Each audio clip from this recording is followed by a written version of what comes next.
Magandang araw ho sa inyong lahat. Ako po uli ang inyong abang lingkod, JDB. Pag-usapan natin ngayon ito. Um, Sinabi ho kasi ni PBBM na this week ay mag-aanunsyo na siya ng bagong cabinet secretary para po dito sa DepEd. Okay? At nagkaroon po ng mga suggestions. Yan, yung nakikita niyong apat na tao po diyan sa picture o sa thumbnail natin, yan po ang mga suggested personalities. Okay? Tatlong politician, tapos isa pong economist, isang eksperto. Yan. Okay. Ito ho yung balita ng Inquirer.net, which today ay, ang sabi dito, in a letter on June 24 addressed to the President, PBED, President Chito Salazar listed Senator Angara, Negros Occidental Congressman Jose Francisco Kiko Benitez, okay. Uh, DSWD Secretary Rex Gatchalian. Naku po, Rex Gatchalian. Minaalala ho ba kayo na content natin? Ito pa. And economist and public finance expert Meluida Nene Guevara of Synergia, whatever, Foundation to become the next Secretary of Department of Education. Okay, so ito po yung kanyang uh, shortlist, no, para sa DepEd. Hindi naman po sa pinangungunahan ko ang ating Pangulo. Ang akin lamang po, Mr. President, pakiusap, huwag naman na po kayong maglagay ng politiko. Dahil po, sa politika, nagka-leche-leche po ng malala ang sistema ng edukasyon sa Pilipinas. Di ba? Ito yung nag-trigger sa akin. Tignan nyo naman. Anong sabi rito ni Joel Villanueva? Sabi niya I second the motion. Kasi si Cheese ang pinupush din ni Cheese ay si Angara, Senator Angara. Sabi rito ni Joel, I second the motion. He is the best candidate for education. Teka, katinang likod ko. Sorry. May lamok. Sabi niya, he's the best candidate for education chief. Yan. And then, bumanat naman si JV Ejercito. Parang nauna yata si JV. Sabi niya, Sonny Angara would be a good choice for DepEd Secretary. Hope he will be considered. Diba? Sumagot naman si Sonny. Thanks, brother sense. Diba? Anak ng mga nonsense naman, oo. Diba? Ito ho si Sonny Angara, which is sa number one ko talaga itong ino-oppose dito, and then si Gatchalian. Kasi, isipin nyo ang atin pong sistema ng edukasyon ay napakasensitibo. At nandun na po tayo sa talagang sabihin natin na mapanganib. 'Di ba? Mapanganib na kalagayan ng sistema ng edukasyon natin. Dahil po hanggang ngayon mula pa noong 2010 wala pang magandang nangyayari. Dahil yung napakaganda sana na K to 12 hindi na ipaliwanag ng maayos sa mga magulang para suportahan. Bakit? Mukhang yung mga taong dapat nagpapatupad dito ng tama, hindi nila pinatutupad ng tama. Wala talagang ginawang tama. Kaya ano man ang ganda ng batas, sabi ko nga, kung kupal, 'di ba? Eh alam mo na resulta. Hmm. Kaya po tayo nagka-leche-leche. Ang kalidad ng sistema ng edukasyon natin ay dahil po sa sobrang politika ng bayan natin. Ang mga ahensya ng gobyerno, 'di ba? Anong nangyari? Ginagawang regalo sa mga kaalyadong politiko. Hindi po tama ito. Ang dapat dito ay ang inilalagay sa mga ahensya na yan, total yung mga yan naman hindi naman yan binoboto, ay dapat po yung may mga kinalaman sa trabaho na yan. Kung taga DND, dilagay mo yung may nalalaman sa defense. Kung taga Finance, ilagay natin yung mga finance expert, 'di ba? Kung eto naman po ay para sa education, dapat naman po ilagay po, Mr. President, ay hindi ho politiko. Dapat ho hindi mismatch. Dapat ang ilagay dito, eh yun po talagang, again, merong extensive na achievement, 'di ba? Alright, sorry, excuse. Dapat ang ilagay diyan meron pong extensive na mga nagawa talaga, mga pag-aaral, yung talagang alam po yung every part ng ating, edukasyon, yung alam yung problema nito. Yung kanyang background po, eh, hindi naman po porket ito ay nasa, mataas ang pinag-aralan, naging professor or what, dapat po ang anuhin natin dito is ang ilagay niyo po, dahil ang problema natin is the foundation of education, yung talagang nandoon sa linya ng basic education, 'di ba? Huwag magmadali ng paglalagay dahil gumagana naman ang DepEd dahil nandiyan ang mga undersecretaries na andiyan po kayo, Mr. President, na may indirect supervision sa kanila, 'di ba? Mainam nga yung direkta sa inyo. O, pumili ng ilalagay na tao na wala hong pakialam sa politika. Dahil napakasensitibo. Sinasabi nga, late ang sistema natin ha, late ang kalidad natin ng katumbas ng 4 na taon, eh, parang hindi po lang 4 na taon, parang 40 taon ng diferensya, eh. So ang laki po ng hahabulin kumbaga, 'di ba? So dapat, Mr. President, ang ilagay niyo po, 'wag yung politiko. Tignan niyo ha, si Angara, sabi nga si Angara po ay last term. Aba, eh, kung last term bakit gagawing bakasyunan, sabi nung iba, bakasyunan ang Senado, 'di ba? Then after 3 years, ay Senado, bakasyunan ang DepEd. And then after 3 years, kakandidato uli. Alam niyo, mali pa nga rin po yung 3 years lang ang ipinapahinga ng isang senador eh. Because ang kanilang term po is good for 6 years. So dapat magpahinga sila ng 6 na taon kung gusto nilang bumalik sa pagiging senador. Ang kongresista dapat magpahinga ng 3 taon bago sila bumalik. Well, they have no choice because election sa bansa is every 3 years. 'Di ba? Hindi ako pabor ng gano'n. Ang ilalagay dahil po kapartido o kaalyado sa politika, regalo ang kinabukasan ng taong bayan sa mga kapartido, 'di ba?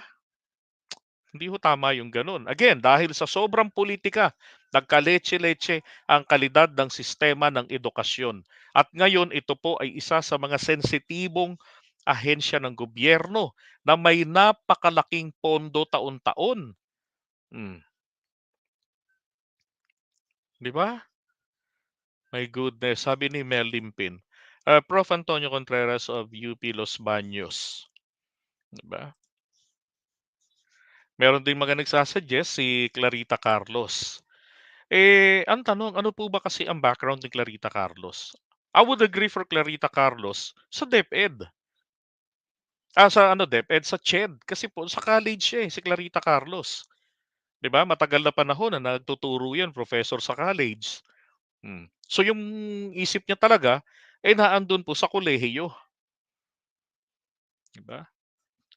Sabi nga nung nakaraan ni Professor, si JC Chits, professor ng accounting 'yan sa DASMA. Oo, ang sabi niya, yoong mga superintendent ng DepEd, ito talaga yung mga nagkaedad na, inugat na, nirayuma na. Ito talaga sabi niya magagaling. Yan po yung mga may mga talagang nagfo-focus talaga sila ng pag-aaral, 'di ba? Yung merong dedication. Okay lang naman kung politician, pero hindi naman dapat politician na from politics going to DepEd kasi magiging jobless, 'di ba? Kung naging politician tapos meron pala siyang magandang track record sa edukasyon, aba, 'di ba? Palagay ko dapat makonsidera yung gano'n, oo. Ngayon eto tingnan niyo, ha, meron kasing mga sila, eh. Um, Teka, puntahan natin yung article. Oops. Meron silang isang sinasuggest dito. Eto pong si Congressman Kiko Benitez daw ang ideal na maging, candidate for DepEd secretary. Okay, he is a politician, he is a congressman currently, 'di ba? 'Yan. Pero kanina nung tinitignan ko ito, aba ang ganda nung track record. Hmm. And again, ayoko ng politician kasi they're always after of election opportunities every 3 years, 'di ba? Pero kung ang presidente naman po ay pipili, dapat po tignang maigi. Dapat po alam na alam niya yung yung lahat ng hibla ng ahensya at kung ano ang kanyang mga dati ng plano, yung kumbaga nakabantay talaga sa kalagayan ng sistema ng edukasyon. Para alam na alam niya, he can go further, he can go round the bush. Paikot-ikot, kabisado niya. Dapat may ganun po. Ito, maganda yung kanyang background rito. Sabi rito, before entering political arena, ito ang nakakuha ng attention ko kanina mula ron sa tatlong rekomendasyon. Sabi diyan, si Benitez daw ay dating presidente ng PWU, yung Philippine Women's University, mga Methodist. Mga sabi niya, alam ko Methodist tong mga to eh. Held teaching positions in the University of Washington, Seattle. Wow. And then his academic pursuits provided him with a deep understanding of the socio-cultural dynamics that shape policy making. Ito ho ang importante. Yung may nalalaman diyan, sorry di ko napakita sa inyo. Ito ho ang importante, yung mayroong kaalaman dito. Merong malalim na pagkakaunawa sa socio-cultural dynamics. 'Di ba? Hindi yung okay, tayo mamumuno ng DepEd. Aabangan natin kung ano sasabihin ng pangulo. What? 'Di ba? Eh di dapat ang pangulo na lang ang manatiling natin, secretary ng DepEd. Pagka gano'n, dapat po ay may kusang palo, 'di ba? Talagang nakatutok talaga sila and then alam nila kung ano ang gusto ng pangulo, iangat ang kalidad. O eto, sabi ni professor, baka si Benitez pwede 'yan, 'di ba? Sabi si F. Elisa Marcos. Hindi ako pabor kay F. Elisa Marcos kasi siya po ay nasa College of Law. No? Ang layo niya doon sa basic. So ang bagay sa kanya ay para po doon sa yung mga may masteral, 'di ba, doctorate. No? So ano ba nakakasaklaw doon? CHED pa rin under ng Office of the President. No, kaya lang hindi rin siya pwedeng ilagay sa CHED o sa kahit na anong posisyon po mga kapatid. Dahil yan po ay nepotism. Okay, nepotism po yan ay pinagbabawal ng ating saligang batas. Mag-appoint ng mga kadugo, ng mga kapamilya. Okay, so sabi rito, ah, eto legislative contributions niya. Okay, and then community engagement. Yan. The Benitez family has a long history of being educators. Benitez Hall at the UP, named after Dean Conrado. Mag-anak niya. A testament to the family's enduring legacy and education. This rich heritage underscores the Benitez family's commitment to advancing educational excellence and accessibility in the Philippines. So, why Kiko Benitez is the right choice for DepEd Secretary? Diba? Sabi rito, he's an educator at heart. His extensive background. Sabi rito, si Kiko raw, hindi lang daw politiko. Bagkos, by heart, he's an educator. His extensive background in the educational administration, combined with his hands-on experience in teaching, makes him a perfect fit for the Department of Education Secretary. Imagine a leader who understands the intricacies of the educational system from the inside out and has a vision for making it better through technology and innovation. Ito ang importante.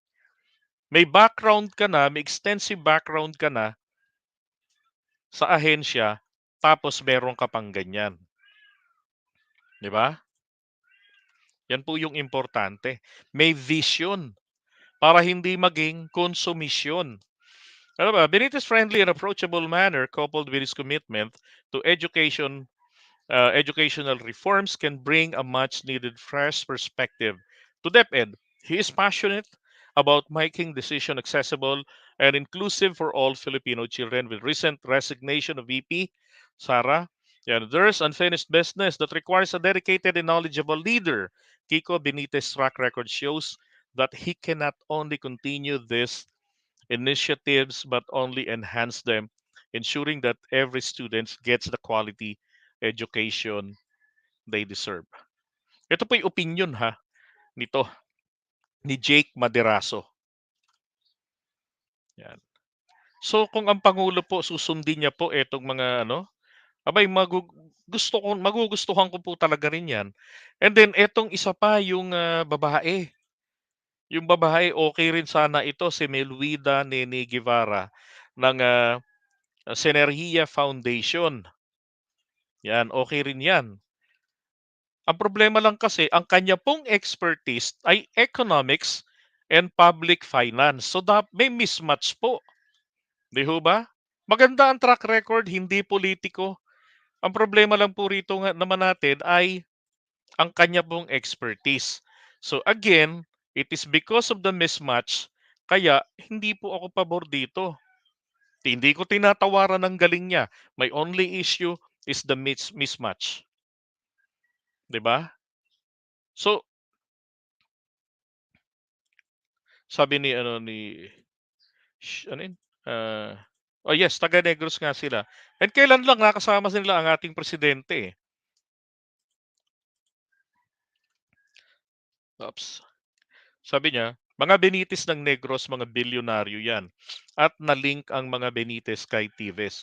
Magkakalugar sila eh. 'Di ba? And I hope hindi sa corruption. 'Di ba?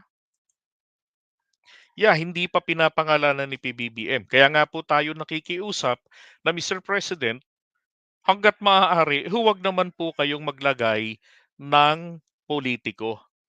Na katulad ng sinasuggest. Ang kinukontra ko po dito, ito hong kalokohang pumasok o sumagi sa isipan nitong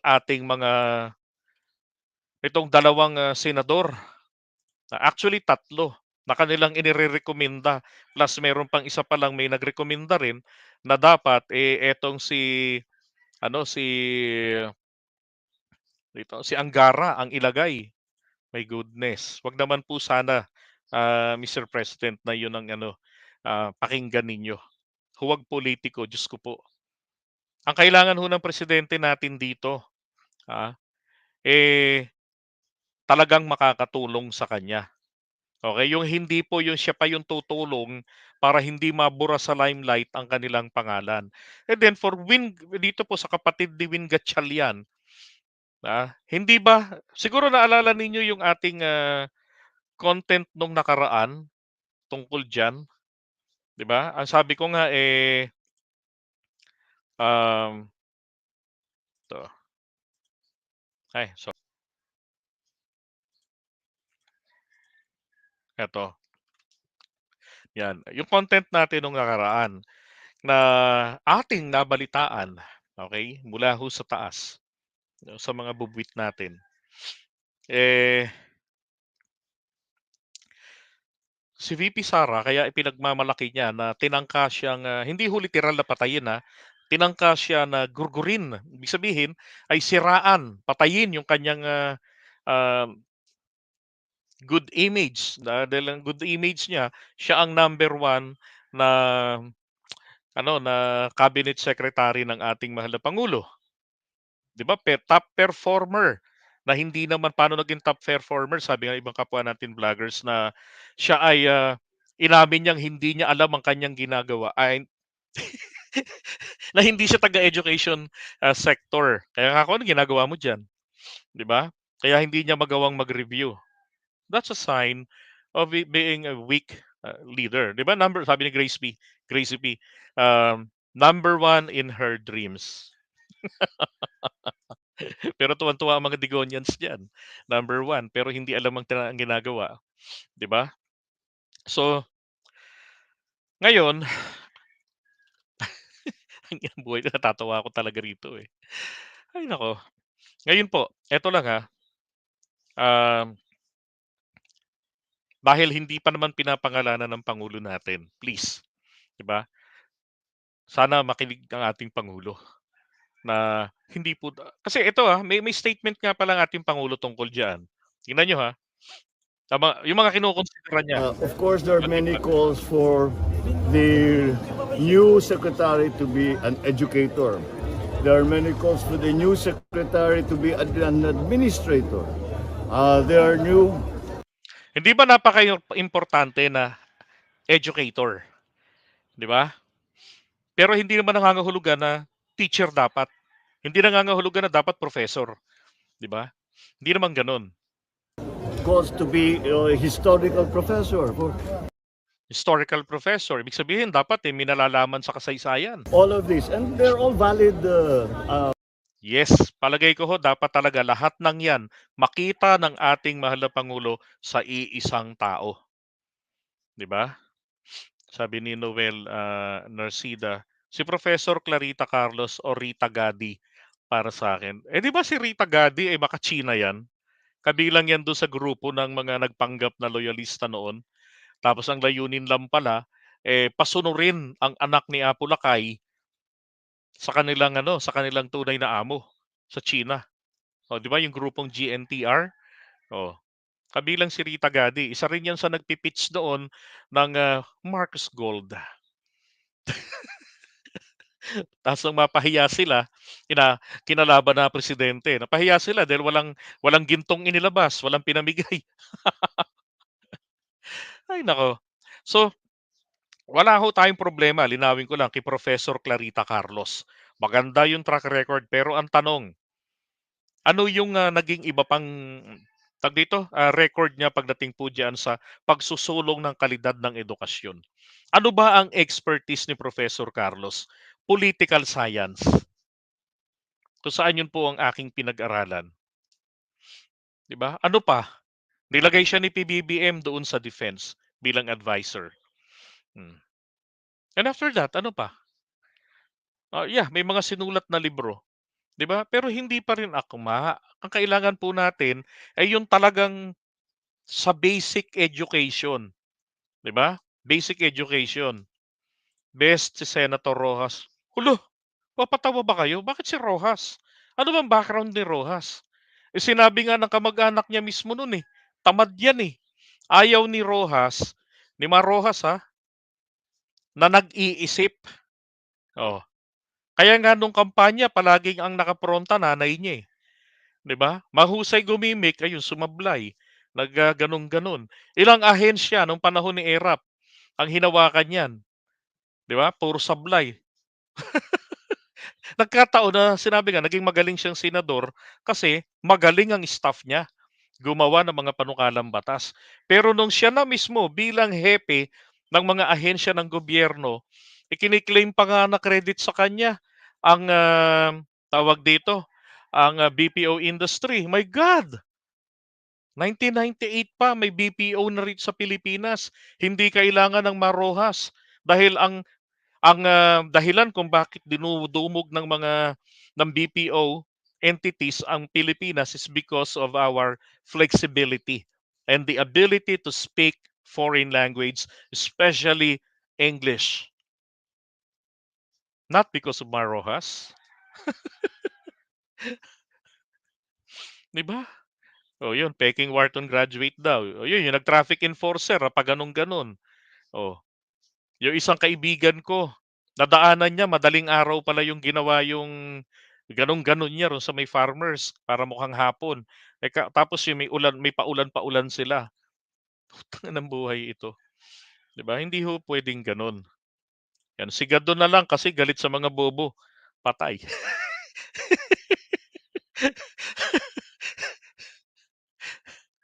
'Di ba? Ay naku,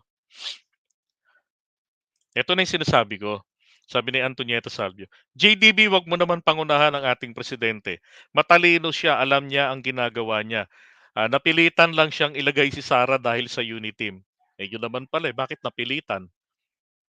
Hindi ko naman sinasabing hindi alam ng Pangulo natin. Ito lang pong malinaw ha, tayo po ay nakikiusap. Kailan tayo makikiusap sa Pangulo natin? Kailan natin ipaparamdam sa kanya?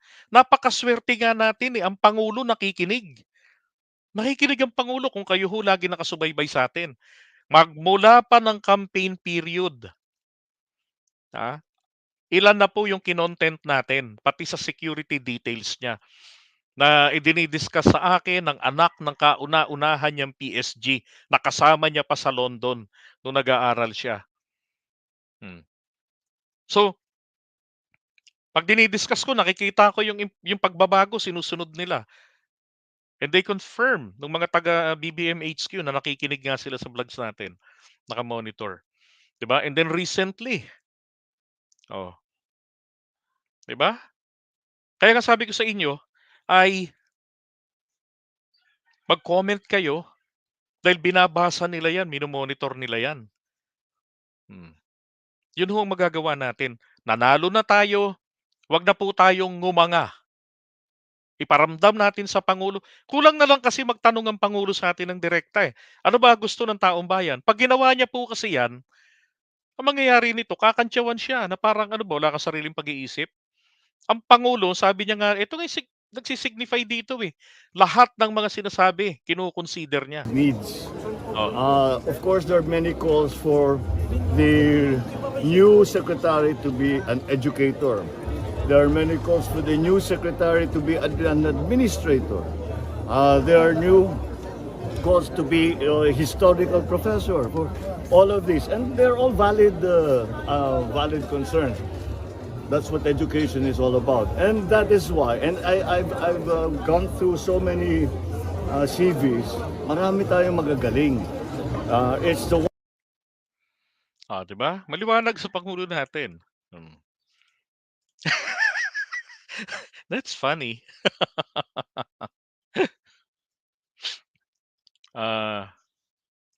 Sabi, si Rita Gadi, correction lang po, di siya pro-China. Maaari yung mga kasama niya sa channel niya pro-China, pero hindi siya. Kita mo naman hindi siya nakikisali sa pagpo-promote sa agenda ng China. Okay, I stand corrected kung ganun nga. Kasi nung matsyempohan ko doon sa programa ng GNTR, naku po, doon ako nadismaya.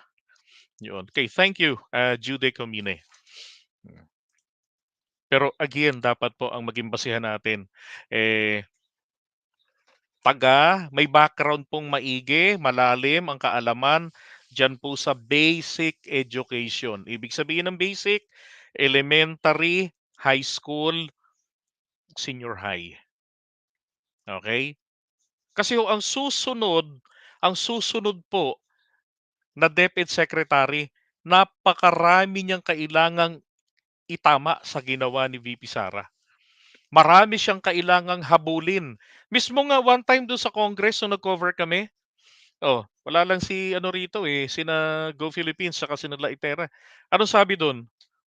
Ang bagal ni Secretary.